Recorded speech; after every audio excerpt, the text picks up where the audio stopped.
for next week. Go on.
Cool. Hi, everyone. Welcome to my second episode of my podcast.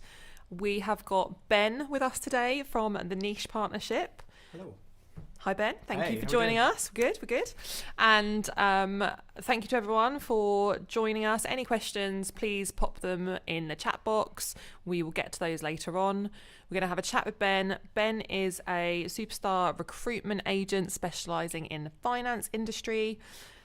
Accounting, obviously my bag, and industry roles. So I know loads of people have expressed some interest in this podcast because they want to know how to get into accounting, how to get into finance, what to do. So Ben's going to help us with that, and we're going to have a chat. So yes, he will.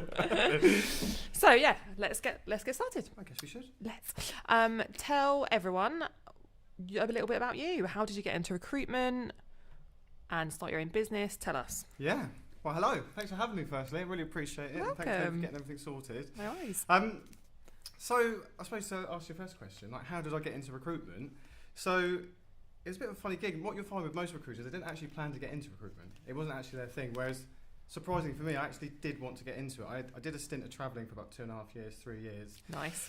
Did loads of temp roles, worked in AP, funny enough, processing invoices, that sort of thing. And then I had loads of kind of little temporary roles just as I was travelling, and I always thought I'd always want to be sat on the other side of the desk. I was always the one kind of in the hot seat getting interviewed about temporary roles and doing accounts payable and stuff like that. And I just decided, actually, I think I want to be the other guy on the other side of the table. Yeah, so I went travelling. When I got back, I remember sitting on the airplane saying to myself, actually, I think I might actually want to do recruitment. And I didn't really understand much about it then. I originally wanted to be a PE teacher, so yeah, that was miles away. A little bit different. I was thinking more about the annual leave rather than, anyway. Yeah, fine. So got back, managed to get a break into recruitment, had a really demanding line manager, but it really taught me some good ropes there. So ended up doing that and then done it for about 5 years. And then after doing it for 5 years, I realised actually the recruitment games, I don't know, I think it just could be done better. So me and one of the guys that started at my previous employer set up, and we're 18 months in, and 5 of us looking for number 6, and I've been really humbled with it. Yeah, like massively chuffed with it, like genuinely chuffed by it. So. That's amazing. 18 months. I thought like you'd been going for 8 years. No. I knew that like you were recruiting and taking on new staff and stuff, but I genuinely thought you'd been going longer than that. No, and I must admit, if I knew about this whole COVID situation, I probably would have judged my timing perhaps differently. Yeah. But it's been going well, and I've been really chuffed with it. And I'm really humbled by it. I didn't think, there's so much competition. Mm-hmm. There's lots of good competition as well. Yeah. And you could argue, do we need another finance recruiter? Well, you could argue, do we need another accountant? You could probably argue that. Well, this is it. Things. I think yes. Yeah, well, good. And again, if you've got yes, if you need fuel, you don't just go to the same place. There's loads of different places. So exactly, healthy competition is good. Yeah, exactly. So I just thought, and we set up, and it's been a roller coaster during this whole period, and but it's been enjoyable. I've learnt a lot. I've lost a lot of hair, but I'm really chuffed. Really chuffed. Good stuff. So we got introduced to each other, or you contacted me on LinkedIn. Cross paths, LinkedIn definitely was where it began. And I remember, in fact, I wasn't doing much as much on LinkedIn when you first messaged me and were like, if you ever need a recruiter, hi. And I was like, no, I don't. And then as time's gone on, I've just seen you more and more and more on LinkedIn, doing so much more, kind of knowing a lot of the people that I know in the accounting world and stuff. So you're clearly building relationships. It's all about it. It's all about relationships, So as an accountant, obviously I get contacted by recruiters quite a lot. Do you? I do. That's weird. I do. We don't normally do that. Which is fine. Yeah. Okay, it's fine. You love it. I love it, yeah. Every angle. Of course. And I did genuinely really like your vibe when you contacted me. I'm not just saying that because you're on my podcast, because we've stayed in touch and stuff, but of course. It did feel different to me. And what I'm trying to get at is, what do you feel maybe that you do slightly differently to other recruiters, or how what's your approach is what I'm trying to say, how, because that I got a really good vibe off you, and it's very much a kind of, I'm not trying to pressure you, and you kind of but I am, but hurry up. and I'm going to, and stuff. So what's your approach? How is the niche partnership kind of trying to do a bit paving different the way for recruiting? Yeah, I think that's a good question, and I think for me in particular, I think the way that people are kind of almost programmed in recruitment, it's really kind of high volume, typically anyway. Obviously, loads of recruitment businesses work differently. I'm just talking about my experiences. But it's normally about just getting on the phone, annoying as many people as you can, getting as much money on the board as you can, and then moving on to the next one. Yeah. And as great as that is short term, longer term, it's really quite short-sighted. And I think the difference is, and again, it sounds quite corny, I used to laugh at people who'd say stuff like this, but I actually care now. Yes. And I think it's because I've got a business, and I appreciate how important it is to get the right hire. Yeah. So it's your name on the, it's your name on the line. It's really important. And instead of just kind of saying, "Oh, Jerry, look, I've got an amazing person in practice that you'll love," just also being mindful. Actually, I don't even know you yet. At the time I was contacting you initially, and it's how do I know what's good in your world? And we're all different, and it's kind of really appreciating that there's not one size fits all. It's not about spamming everyone and seeing who comes back.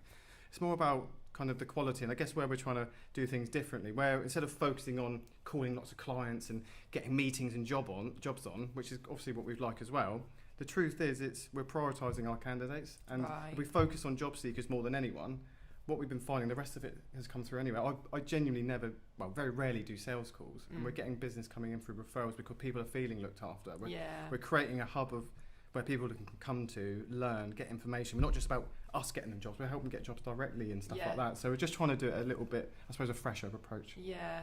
No, and that's great because I think recruiters do have a little bit of a bad rep. A little bit. A little I'm trying bit. to be nice. You don't need to be. This is why I'm here as well, though, because it's trying to about be nice. changing the Yeah, game. Yeah, no, they do have a bad rep, and you know, and just so everybody knows, Ben's a little bit upset with me today. I'm mad. He's fuming with me because Yeah. on my first podcast, I said I haven't used a recruitment agent since the one that I used in the very early days, which I'm not going to mention. But they were awful, but I did use Ben, but it didn't. You found It some didn't direct. end in a placement because a few people came directly. However, I would use Ben if I was going to use a recruitment agent. Thank you. Just like to get the see, record guys, straight. That's what I mean. Because Ben's fuming with me. I'm mad. He is. No, not really. So yeah, just to clear that up, everybody, just in case you were on the first podcast or you've seen it. But I can see what you're saying as well, though. Yeah. You can argue, like the fact you say, like the fact that we didn't get a fee from you. You could argue actually there hasn't been a transaction. Yeah, there. but you were So still I kinda great. get it. I did send you a thank you gift because I felt bad because you'd done a lot of work and it didn't end in a placement. But that was only because people came direct. And Yeah? again, the way that I see that as well, though, that's not a problem with me. Like, No. that's how I see it. I think, obviously, I want to be the one to fill your jobs. Yes, But of at the end of the day, if I've actually facilitated your process, if I've helped you make a decision, if I've given you some advice and some tips, you'll go, oh, Ben actually wants the best for us. So even if I don't fill it that time, you might, if you get caught short another time, think of us. And that's Yeah. how we're trying to work. It's that Yeah. straightforward, really. It's very similar to us because all the time I have conversations with people. I might go away and research their problem. I might give them some tax advice. I might go, you need to structure it this way. This is what I do. And you go through all of that with them. You get right to like, you know, they're happy, they understand, but then they end up just doing it themselves, or you know, but they will hopefully would always, you know, come back, or if they needed you in the future, they'd come back. And I think that's really important. Yeah. So yeah, it's building relationships, isn't it? 100%. All about building relationships. And I think that's the thing, and that's again just going back to the reputation of recruit. That's sometimes where they can be quite short-sighted because they're like, right, I get the deal in hook or crook. I'll say what they need to get it across the line. Yeah. But then when it doesn't pan out the way they expect it, then they're surprised why the person won't pick up the phone again, or they've lost that trust with them. And it's to me that's the most important thing. You'd rather have the repeat business than just the one-off, because like when I first recruited someone, used a recruitment agent, and it was just awful.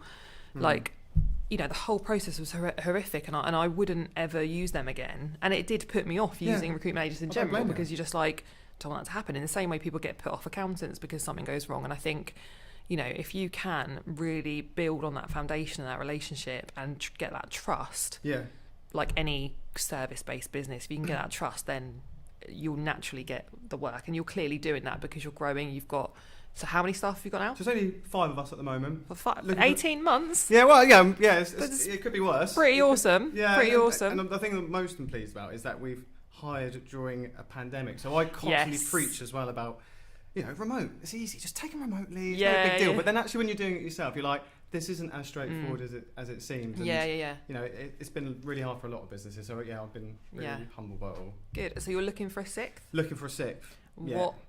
What are you looking for?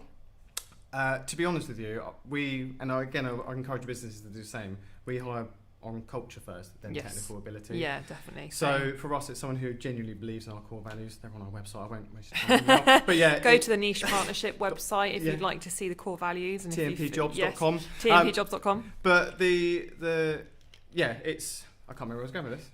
Who are you looking for? Yes, so yeah, I'm looking for basically someone who genuinely follows our core values. So I'm not looking for kind of pirate recruiters. I'm not all about, obviously we want people who have got a reputation for billing ideally, but it is more about actually, do you care about the end user? It's not just focusing on business development. It's someone who is customer focused, whether that's job seekers or kind of helping clients. It's more about finding genuine people. I don't want salespeople, which sounds really ironic because I'm a salesperson. I'm not trying to step away from that. No, but you want what you want, and that's really important. You're clear about what you want. Yeah. So that's someone who wants to laugh as well. God, because the thing is, it's such a hard job. Like you can imagine, like you say, sometimes you contact people, and you know our reputation is only just above estate agents. I think just above. So you do get a lot of rejection. So you've got to enjoy it while you're doing it. Got to have a thick skin, I think. Very thick. And that's not obviously for everyone, but you know, if people are in that field and they've got, are you looking for someone with experience? We're really open at this stage. Okay. Yeah, ideally someone with experience because they can, hit the ground running, and it's a bit of a weird situation remotely at the moment. But Yeah, it's all about the person for us. And what geographic area do you cover? Because your offices are in Southampton. Yeah, so we're in Ocean Village. Yeah. And in terms of our geographics, it's largely the M27 corridor, but we typically go anywhere from kind of Southampton direction, more to kind of Lyndhurst, right over to Chichester, up to Petersfield, over to Winchester, and across to Salisbury. So that kind of weird shape is where we cover. What happens if people contact you that are outside the area? Because you must get that on LinkedIn quite a lot. Do you know what? And again, this is where maybe, I don't know whether it's a waste of my time or not. Well, it's not a waste of my time, but whether it's a good use of my time. I'll go back to everyone and say, look, I would recommend having a look on our website or go onto my page, because I don't actually recruit in your area. So I just want to let you know and manage your expectation. Because what then happens, they go, oh, Ben at the niche part, she really never got back to me. But the truth is, my services aren't relevant for that person. Yeah, and we get it all the time. We get engineers contacting me. And this is the thing for job seekers just to be mindful of is have a good look at that profile. Like recruiters do the spray and pray approach, but so do candidates. Yeah. So I get engineers all the time, getting to IT consultants saying, oh, can you help me, keep me in mind for jobs? But my strapline is finding people finance roles in Hampshire. Pretty much. So it's kind of like...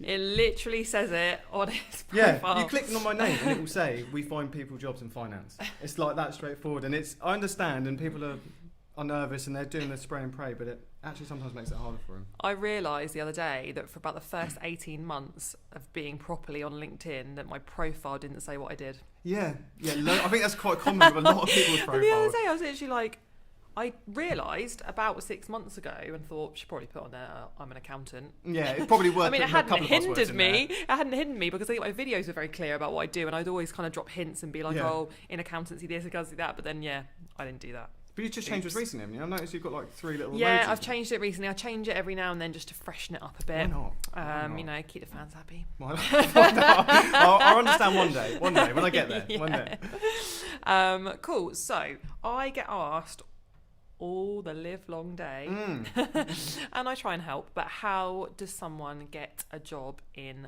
finance or accounting? So it's like a proper freshie, and obviously as a business owner, I've taken on an apprentice, I've taken on people not as an apprentice but that have no experience. And I would do that again, but I'm aware of how hard it is to get into practice without experience, because practice owners always want experience, which is ridiculous, because how do you get the experience if no one will give you a job? There's only so much I can say, but you literally are on the front line.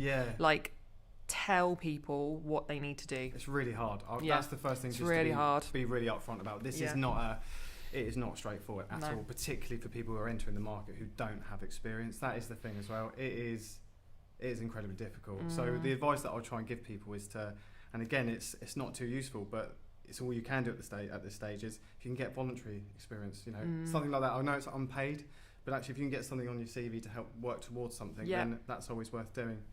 Get referrals. Like a lot of your friends, like knowing your own network can sometimes be more valuable than applying senselessly to jobs. So what do you mean by that? Do you mean like if people already work? So someone in your team, like you say when you recruit, sometimes you might ask people in your team, do you know anyone? Always. Kind of leveraging on that network. But for example, we're currently having conversations with one of the councils at the moment to get volunteers in so that people can get more experience. So it is just about trying to, whether that's voluntary, whether that's kind of self-learning. So a lot of people, like LinkedIn, for example, have lots of free resources on it. And it's trying to be proactive, but it is really difficult. There is no silver bullet, but it's networking, voluntary experience, and just kind of self-help in terms of your own development and learning, because that's all you really can do at this stage. It's particularly for people who are entering the market, because like you say, you can't. People want people with experience, but it's really hard. I feel really hard for that part of the market at the moment. It's really difficult. I always do. When I get the message, I always sort of go, oh, it's really hard. Because I don't, because I know that it is. And people will often ask me, oh, I've started AAT, or I'm thinking of starting AAT, is that a good idea? Now, I personally didn't do AAT. A lot of my staff have done it, are doing it. But I say, absolutely. To me, if you can put yourself through AAT, 100%. like Naomi, who joined me in November, she had no prior experience in accountancy, but she'd worked a little bit in a finance kind of role, but not massively at her last place. But she'd put herself through and got to AAT level 4 all in her own time, and put herself through it, studied in her lunch breaks, and she had been kind of following my business for a while, and it was like, you know, I've done this now, and I really want to, and I was like, fair play for that, you know, like snap that one. Yeah, up, that's AAT level 4. That you really kept on at that, and so I say to people, yeah, like, 100%. And would you agree with that? I think it depends on what route. I think from university, you'd argue there may be not a need for doing that, and perhaps what I tend to see is most people go to CIMA or ACCA. But if, for example, you're at college, yeah, definitely. Or if you're just kind of new into finance and haven't got a degree and just think, actually, I want to get into this space, definitely look into it. Like, we are massive advocates. We did a bit just before Christmas, we did the thing called the Niche Apprenticeship, where we ran a little competition for people to get AAT support, and we paid for it. And the whole idea was to help fund it so that it can get someone in the right direction. Yeah. So, yeah, I would definitely recommend it. And it's a good resource. It's a good way to learn, and that is better than doing nothing as well. Like if you are not in a situation where you are in finance, employers want to know that and see that you are demonstrating that you are keen to get into it, and that is one way of doing it. Doesn't it? Yeah, and I'm not just saying it because I recruit it now, but I genuinely do believe if I did my kind of education again, I did love uni, probably for the wrong reasons, not for my lessons. Same. But yeah, I did like it. But I think on reflection, I would have gone to college and then actually started doing my AAT because it's a really good grounding. Yeah. And then done my CIMA, I probably would have been a management accountant. I think you would have. Yeah, definitely. More forward thinking me. And it would have been invaluable, and then I would have gone on to my CIMA. So it's a really good route. I'd recommend it. Do you find there is much of a difference in ACA and ACCA if you're placing a candidate? The honest answer. Yeah, I'd like the honest answer, because I feel like there is a little bit stigma-wise. What do you think? Well, God. Being FCA myself, yes. I feel like certainly when I was studying, I always thought that ACCA was more of a commercial qualification and ACA was more of a professional qualification. Yeah. I feel like they've merged a lot over the years. Agreed. They're a lot more on a par now. I still feel like ACA is the premium. I feel being mean, you're right. That's just because that historically in practice and having worked in practice, that was how it was looked upon. It just was. And you know, ACA is harder to pass, you've got to do a case study, you've got to do all these things. Like, it is the harder one out of the two. It's true. And it still is. And it's so that's what I think. But do you agree with that? You're right.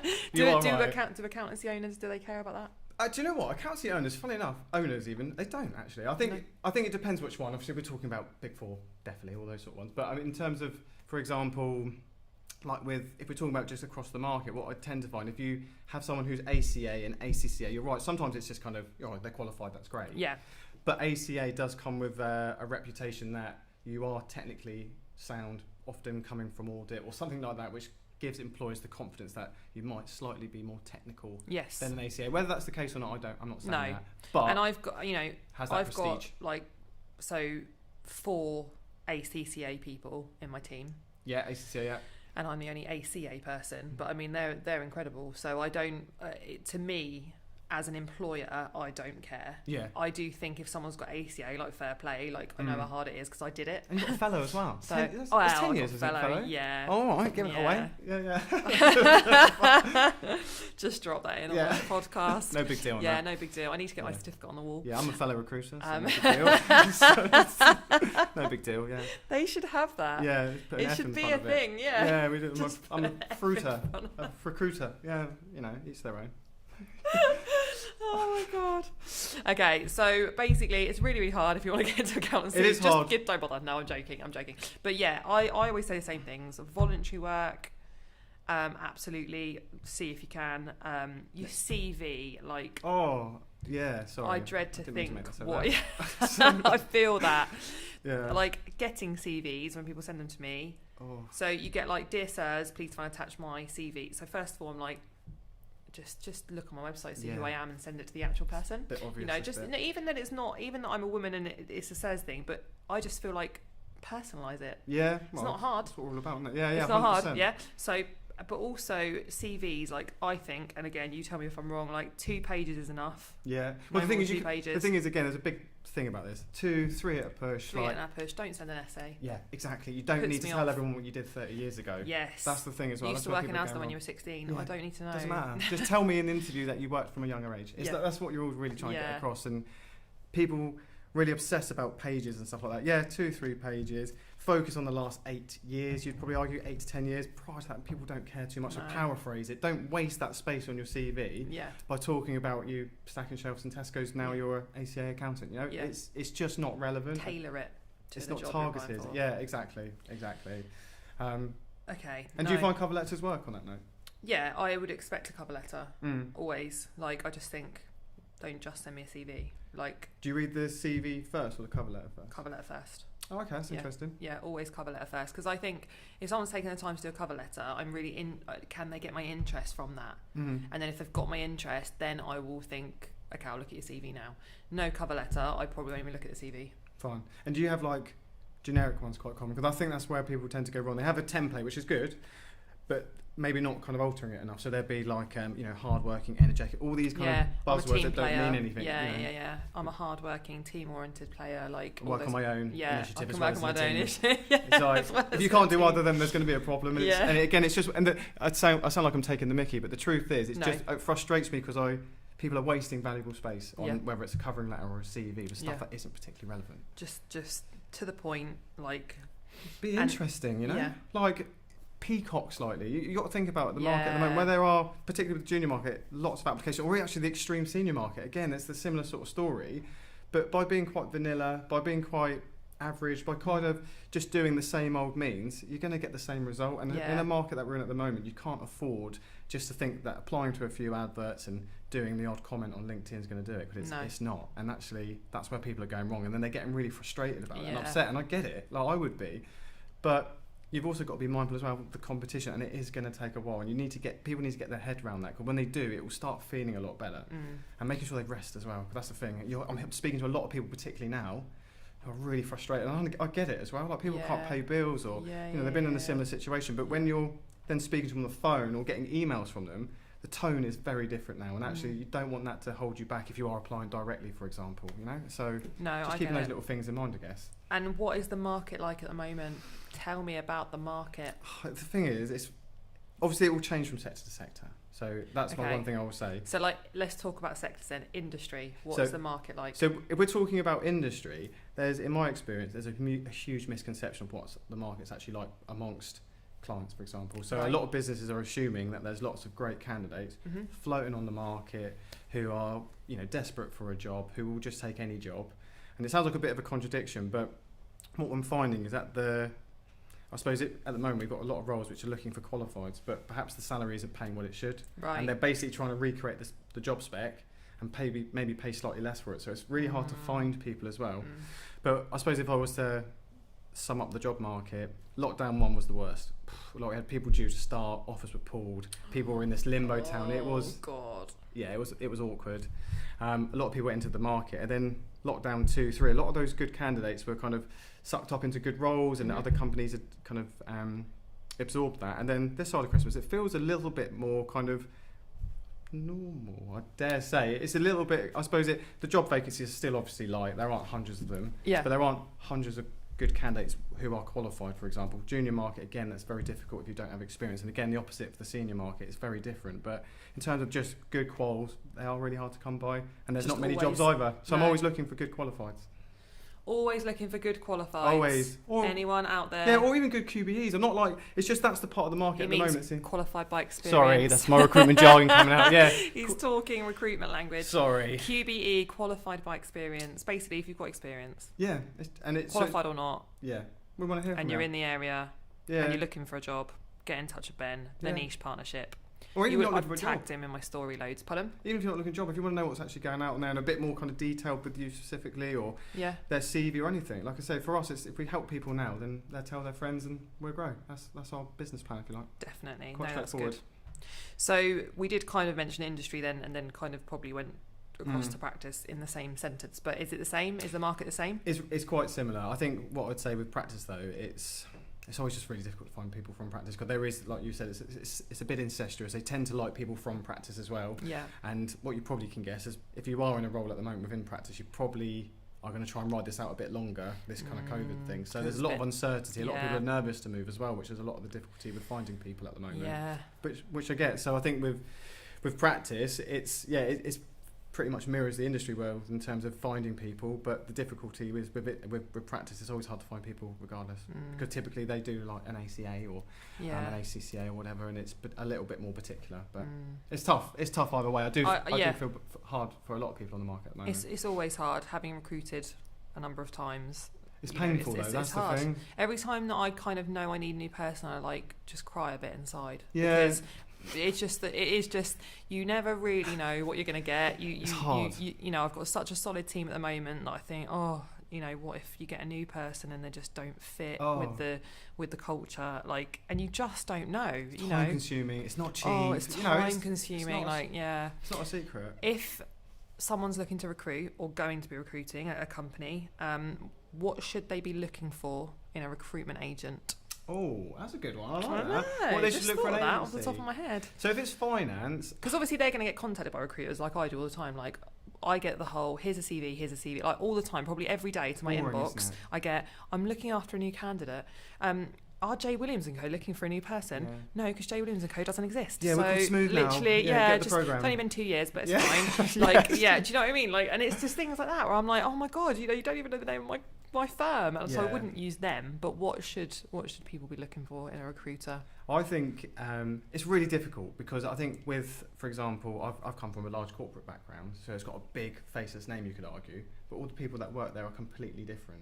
So it is a little bit, as we're kind of leading into, it's more about that relationship that you have with someone. I think a lot of it is proof is in the pudding. I always say to people, we're really honest, we tell people the truth and all that sort of stuff, which every agency says. But until you actually start working with us, you don't know. It's really hard to tell. So we try and give people reassurance in terms of actually we do a slightly longer warranty period.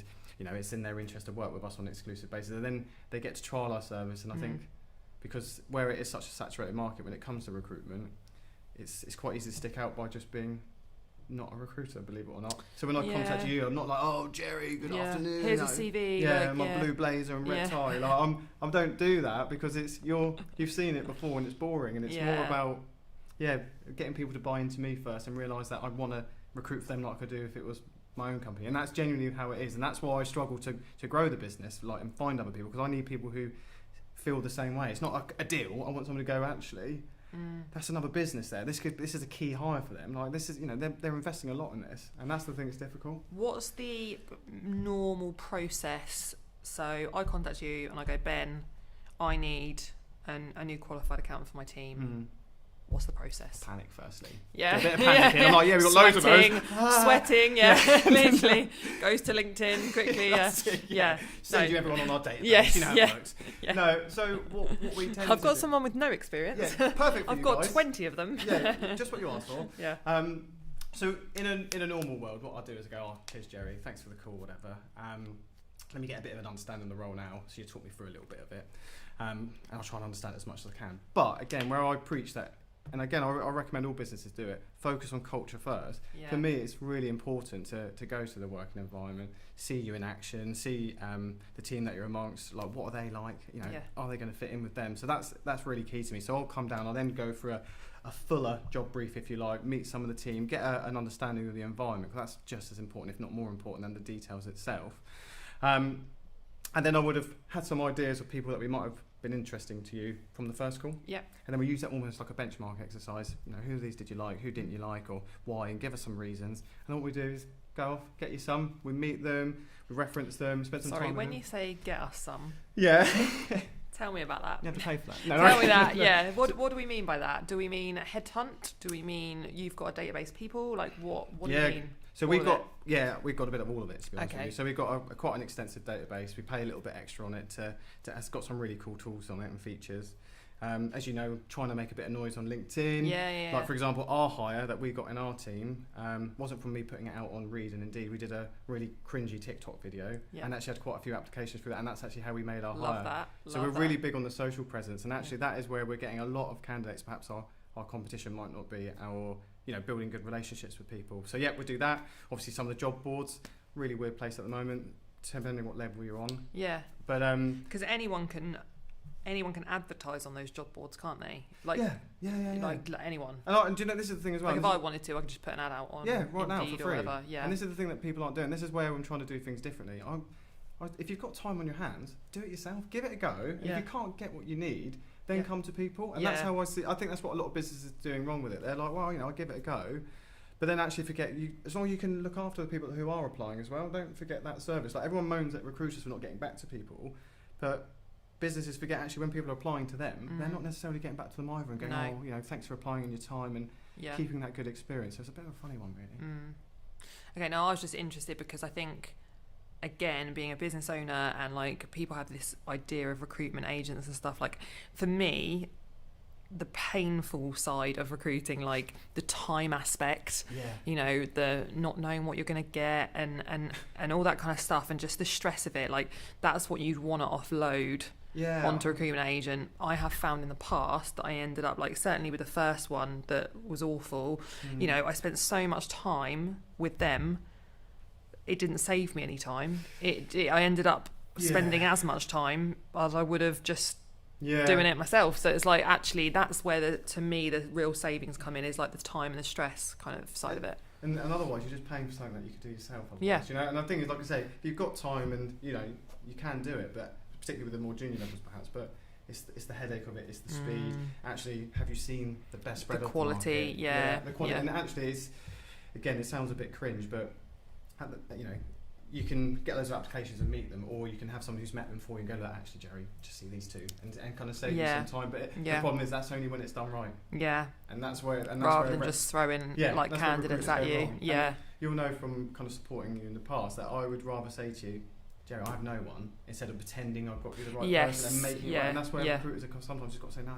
Yeah, because they usually always go, like we've got people, and and that's not true. And plus you're like, okay, this problem's going to get sorted really quickly. Yeah. And then you get a load of candidates, you're like, this isn't quite what I asked for. Then you meet them, you're like, did they even listen? Yeah. And it just makes the whole process worse. Whereas if I said to you, look, they're not there at the moment, bear with us, we'll keep going. Maybe speak to another agency alongside us. Yeah. And then you feel like we got you. Yeah. The most important person in the process prioritised, if that makes sense. I've got a good question. Go on. I don't like the face you just pulled, but go on. No, it just sprung into my mind. Go on, exciting. What happens if you place someone and then like 6 months later they come back to you and go, have you got any jobs? Oh, why'd you ask that question? I don't know. I just suddenly thought about it. Should I be digging more? No, I don't know. It just sprung into my mind. Like, how does that work with recruitment agents? Is that different depending on which agency? Is it really awkward for you? Like, what do you do? It's agency squabbles, all this sort of stuff. And I don't know if I'm just getting long in the tooth for it. I'm not from doing it for 7 years. It's just boring. I hate all this stuff. But if someone interviewed with you 6 months and then after 6 months had approached you again, for example, after 6 months, technically, it is all fair play, to be fair. Like, it will all depend on people's terms and conditions. Lots of recruiters have different ones. Some will have, like, if I introduce someone to you within a year, there is still a fee payable. No, but like if you say you place someone with me, and I pay your fee, and that's fine, and they've come to work for me, and then in 6 months' time that person contacts you and goes, I'm not happy, can you find me a job? Sorry, that's what I meant. Oh right, God, that's a good one. So what I'd always say, that's a good one. That does happen. I won't lie. Does it? Yeah, because then obviously if you went, oh yeah, no worries, got them a job somewhere else, and I found out that I'd be like, hang on. Oh my God. I can make loads of money just moving people around. Literally just move them in a circle. Do you know what I always say to people? I say, have you spoken to Jerry? Have you actually spoken to her? Because a lot of the time they go, oh, she's done this. Well, not you personally, but you've done this, you've done that, you've done this. and then I go, well, before we actually start, being proactive, I promised I'd always help you. Like, before we do, have you spoken to Jerry? Have you told her about your problems? Because a lot of the time, people speak to me and go, oh, I'm fed up with this company, I'm off. Yeah. And then maybe they just want a couple of extra grand, or their boss hasn't been particularly nice. They tell them, their boss is like, I had no idea. You should have said. Yeah. Oh, I'm so sorry. I'll sort it out. And they make it happen. So I always encourage people to have the conversation first. Yeah. If they don't have the conversation, that's when it gets a bit awkward, because I've obviously got a duty of care to the client, but I've got to be confidential. So I do keep it between myself and the candidate, but I'd also just encourage the client to, how is that person getting on? Yeah. Have you sat down with them much recently? Like, how are they getting on? Yes. To be honest with you, a lot of recruitment, and this is, again, the better recruiters will follow up part of this process, because that first initial period of someone joining a business is key. So if you constantly check in, it should run smoothly, and you can speak to line and go, make sure they're okay, and all this sort of stuff. But it's an awkward one. It is an awkward one. I just wondered. I was suddenly just sprung into my head, and I was like, I'm going to ask Ben that. Yeah, it's a hard one, because I don't want to. Yeah, you don't want to stitch anyone up throughout the process. You are literally caught in the middle. You're caught in the middle because like you say, you've got to look after candidate, but then equally you've got that relationship with the client as well. So I encourage them to do the right thing. Yes, and that's it really, because then I don't actually have to get involved. You don't have to. No, that's true. That's what I try to do anyway. Time wise, how are we doing? About 40 minutes. Yeah. Have we got any questions on? There's one here on Instagram. Oh, good. Let's ask the question. Anyone else got any questions? Throw them at us. Yeah, let's hear them. So this is from officialbecker01 on Instagram. I'm a first year accounting finance student, however still undecided if I want to be a CA or a lawyer. What I'd like to know though is if the accounting profession will go on to be more flexible. Oh, good question. Be more flexible. And ensure so ads can work from anywhere as I love to travel. Okay, so maybe like with COVID and the whole remote working. Oh yeah. How do you see that playing out? In what are your clients saying? What are they telling you about this? Do you know what? I'm interested. When it first happened, lockdown, I was like, crap, this is going to be scary for us. Because obviously my job is finding people jobs. But actually what I've noticed that some businesses have really embraced it. You know, some people have gone, right, that's, flexible working, it's worked pretty well working from home. So that's keep that. Yeah. And some businesses are in a position where they could have a global talent pool, literally. So they could, if they really trusted their staff and, set them up to work remotely, you could technically have everyone working anywhere you want. And literally, you could argue you could get the best staff ever. Yeah. I'd get the best accountant from Brazil or whatever. Yeah. But actually, the reality is, in my experience, if you're talking locally in Hampshire, obviously we're a bit sleepy up compared to your London and all that sort of stuff. But most businesses are either trying to get back to the old ways, or what they've introduced is some flexible working. So still want people who are local, go to the office maybe a couple of days, maybe working from home, early starts, finishing. But in terms of this huge uplift in remote workforces, locally for accountants, I'm not seeing that too often, just more flexibility.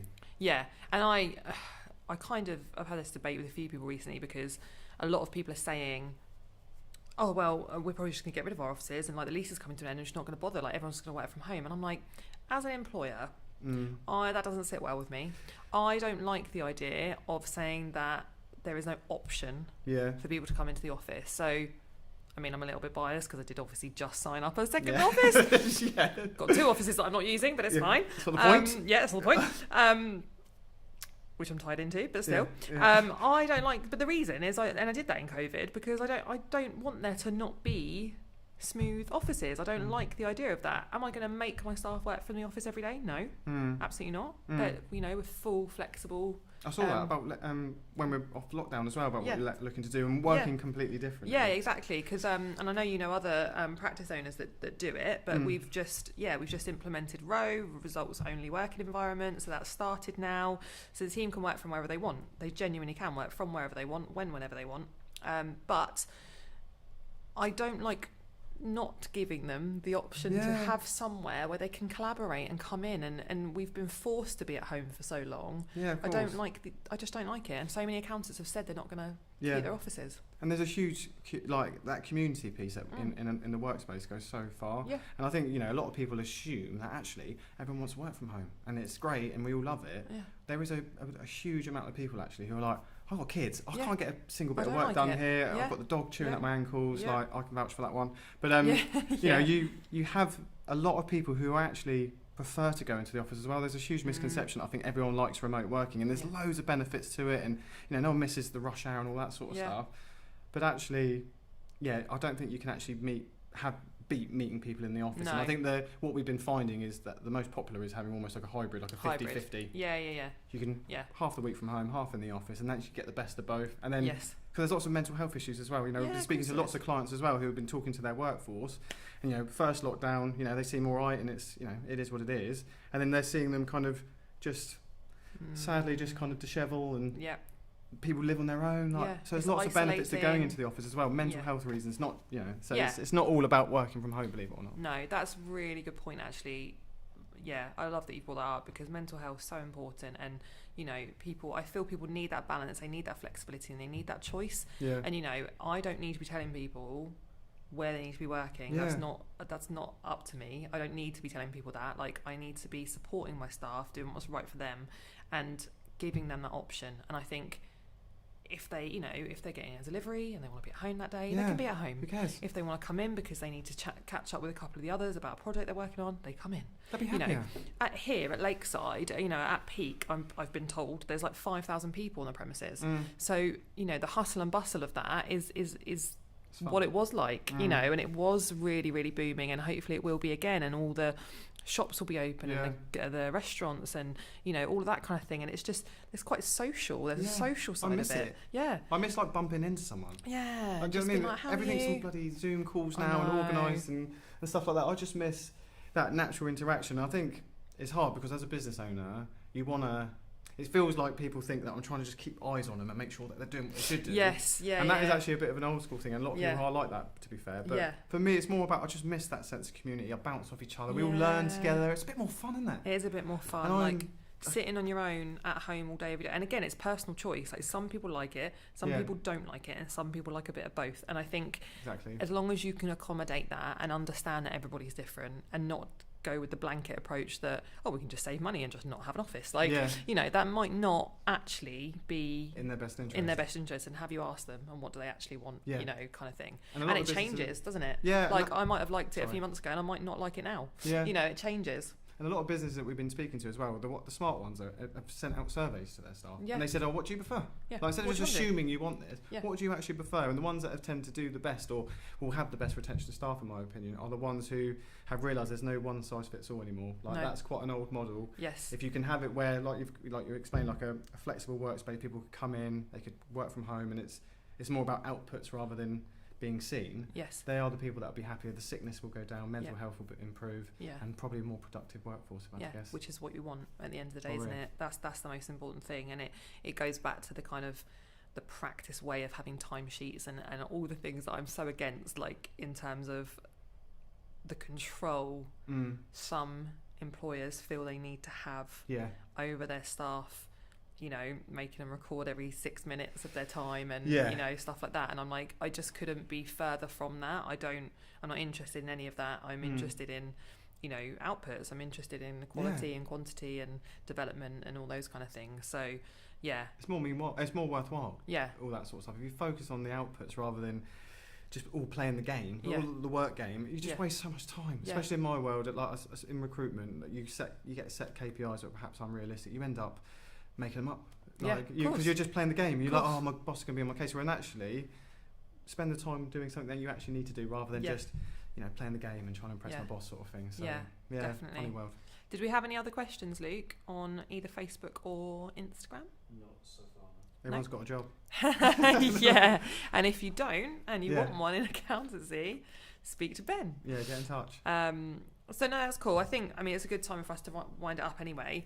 It's been really good, actually. I enjoyed it. Answering all my questions. Thank you so much. Anyone is looking for a job in accountancy or finance that's got experience, or has been looking or struggling in the Hampshire area, M27 corridor area, please get in touch with Ben. You can find him on LinkedIn. It's the Niche Partnership is the company name. You can find him on LinkedIn, Instagram, all the platforms, website, Google, everything. I've tagged him in my post as well, so you guys would have seen that. Also, any business owners looking for accounting candidates or finance candidates, equally, give Ben a shout. Please. He's very, very helpful. You have to say that. He is, though. Nice. He is. Yeah. Well, I didn't use any other recruitment agents. And I wouldn't. So, it's one of those things. Yeah, exactly. So, thank you so much for being on my podcast. Thanks for having me. I've enjoyed it. Thank you. Cheers, cool. Jerry. Thanks, everybody, for listening. And, we'll see you in a few weeks' time for the next one. Bye. Oh, bye to the camera. I'm waving to my phone. Movies.